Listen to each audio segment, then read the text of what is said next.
Aiden नाम का लड़का टीवी ऑन करता है तो उसे टीवी पर एक इमरजेंसी मैसेज दिखाई देता है। ये देखकर उसे बहुत अजीब लगता है कि अचानक उसे कुछ अजीब आवाजें आने लगती हैं। जब वो अपनी बैल्कनी पर पहुंचता है तो लोग भाग रहे होते हैं। एडन को कुछ समझ नहीं आ रहा होता कि आखिर हो क्या रहा है। तभी उसकी नजर नीचे खड़ी एक लड़की पर पड़ती है जो लोगों पर हमला करके उन्हें काट रही होती है। एडन समझ जाता है कि यहाँ लोग ज़ॉम्बी बन रहे हैं। वो भागकर अपने अपार्टमेंट में आ जाता है। तभी उसका पड़ोसी जो कि ज़ॉम्बी बन चुका है वहां आ जाता है। एडन ये देखकर डर जाता है और चाकू उठाकर उसे रूम से बाहर जाने को कहता है। जब वो बाहर जाता है तो एडन फौरन दरवाजा बंद कर लेता है। जब वो होल से देखता है तो उसके पड़ोसी पर बहुत सारे ज़ॉम्बीज झपट पड़े थे। ये देखकर वो बहुत डर जाता है। कुछ देर बाद टीवी पर न्यूज़ चलती है कि पूरे शहर में वायरस आ गया है। जो लोग इस वायरस से इन्फेक्टेड नहीं हुए वो अपने घर में रहने लगते हैं। वो फौरन अपनी फैमिली को कॉल करता है जो कि बाहर किसी काम से गई थी, लेकिन नेटवर्क डेड होता है जिससे वो बहुत परेशान हो जाता है। अब ऐसे ही एक हफ्ता गुजर जाता है और वो अपने आप को सेटिस्फाई रखने के लिए छोटे छोटे नोट्स लिखता है और कभी अपनी वीडियो रिकॉर्ड करता है। काफी दिन गुजर चुके थे और मुश्किल में मजीद इजाफा हो गया था।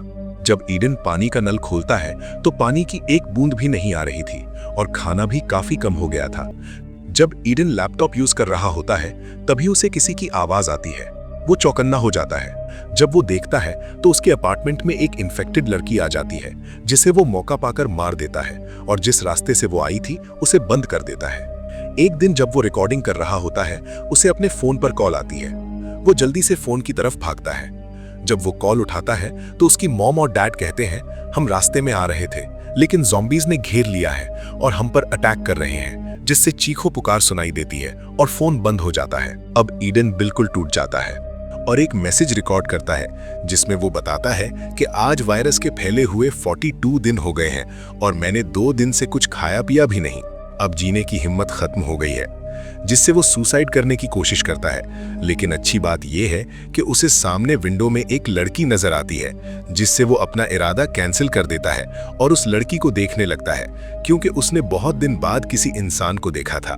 वो लड़की फौरन से पर्दा आगे कर लेती है क्योंकि वो उसे भी ज़ॉम्बी समझ रही होती है। नेक्स्ट डे जब वो लड़की सामने आती है तो एडन उसे लिखकर हाय बोलता है, जिससे वो लड़की समझ जाती है कि ये ज़ॉम्बी नहीं है। उसने भी इशारे से हाय बोला। फिर वो दोनों लिखकर अपना अपना नाम बताते हैं, जिससे हमें पता चलता है कि लड़की का नाम ईवा है। वो उसे इशारे से पूछती है, तुम्हारे पास खाने को कुछ है? एडन बताता है, खाने को कुछ नहीं मगर पानी है। एडन ईवा से पूछता है, क्या हम कल भी इस तरह बात कर सकते हैं? जिससे ईवा थंब अप करती है। उस रात तेज बारिश होती है। एडन काफी सारे बर्तन पानी को स्टोर करने के लिए रख देता है और बहुत दिनों बाद नहाता है। एडन की दाढ़ी भी काफी बढ़ चुकी थी, जिससे वो फिर से क्लीन शेव कर लेता है और अगले दिन चिकना बच्चा बनकर ईवा के सामने जाता है, जिससे ईवा उसे पसंद करने लगती है। वो एक रस्सी की मदद से ईवा की तरफ पानी भेजने की कोशिश करता है। तभी एक ज़ॉम्बी ईवा के फ्लैट पर चढ़ने लगता है। एडन उसे बॉटल मारकर उसका ध्यान हटा देता है, जिससे वो ज़ॉम्बी एडन की तरफ आता है और एडन उसे बेसबॉल बैट से मार देता है। उसी रात एडन का भूख से बुरा हाल था, जिससे वो अपने पड़ोसी के घर किसी तरह जाने का फैसला करता है। वो वॉशरूम की वेंटिलेशन खोलता है और आगे बढ़ने लगता है, जिससे वो देखता है कि एक ज़ॉम्बी की डेड बॉडी पड़ी है क्योंकि ऑक्सीजन ना मिलने की वजह से वो मर गया होगा। लेकिन वो आगे बढ़ते हुए पड़ोसी के वॉशरूम तक पहुंच जाता है। जब वो घर के किचन तक जाता है तो वहां उसे बहुत सारा खाना दिखता है। एडन जैसे ही पीछे मुड़ता है तो एक बूढ़ा आदमी हाथ में नोकीला हथियार लिए खड़ा होता है। दोनों एक दूसरे को देखकर समझ जाते हैं कि हम दोनों में से कोई भी ज़ॉम्बी नहीं। वो बूढ़ा आदमी एडन से पूछता है, तुम यहाँ क्या कर रहे हो? एडन बताता है, मैं खाना ढूंढने आया हूँ। वो बूढ़ा आदमी बहुत अच्छे से उसे खाना देता है और एडन से पानी की बोतल पकड़ने को कहता है। लेकिन जैसे ही एडन बोतल उठाने के लिए मुड़ता है, वो बूढ़ा आदमी उसी के बेसबॉल बैट से हमला कर देता है, जिससे एडन बेहोश हो जाता है। जब एडन होश में आता है तो वो एक जंजीर में बंधी ज़ॉम्बी के पास खुद को पाता है। एडन डर जाता है और हाथ पांव बंधे होने की वजह से वो कुछ नहीं कर पाता। तभी बूढ़ा आदमी उसे बताता है कि ये औरत मेरी पत्नी है, मैं इसे बहुत प्यार करता हूँ और इसे किसी भी कीमत पर खोना नहीं चाहता। ये 1 हफ्ते से भूखी है और मैं तुम्हें आज खाना बनाऊंगा।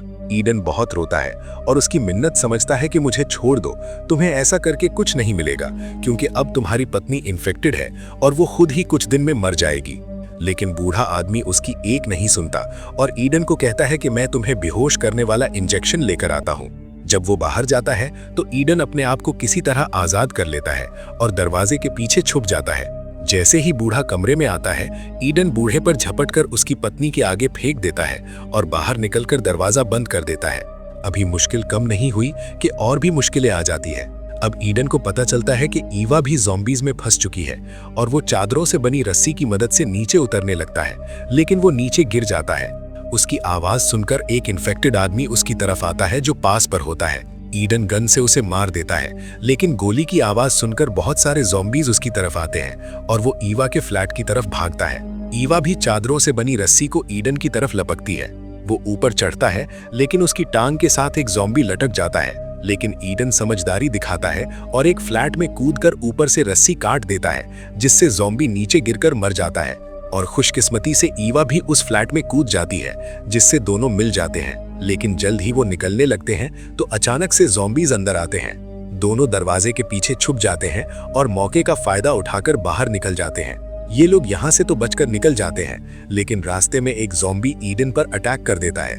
दोनों में काफी देर तक फाइट होती है और वो सीढ़ियों से नीचे गिर जाते हैं। ईवा उस ज़ॉम्बी को मार देती है। अब ये दोनों अपने अपार्टमेंट की तरफ भागते हैं, लेकिन एक खतरनाक ज़ॉम्बी इनके पीछे आता है। ईडन ईवा को रूम में धकेल देता है और खुद जान की परवाह किए बगैर मुकाबला करता है।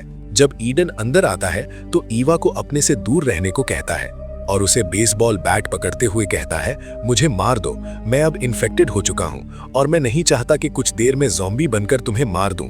लेकिन ईवा ईडन से प्यार करने लगती है, इसलिए वो मना करती है।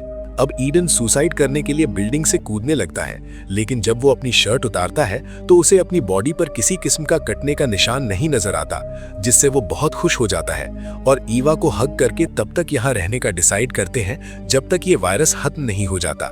लकीली जब वो न्यूज लगाते हैं तो पता चलता है कि डॉक्टर्स ने इन्फेक्टेड के लिए वैक्सीन इन्वेंट कर ली है, जिससे अब माहौल ठीक हो जाएगा। तो दोस्तों, अगर आप में से कोई यहाँ होता तो कैसे सरवाइव करता, हमें कमेंट में बताएं।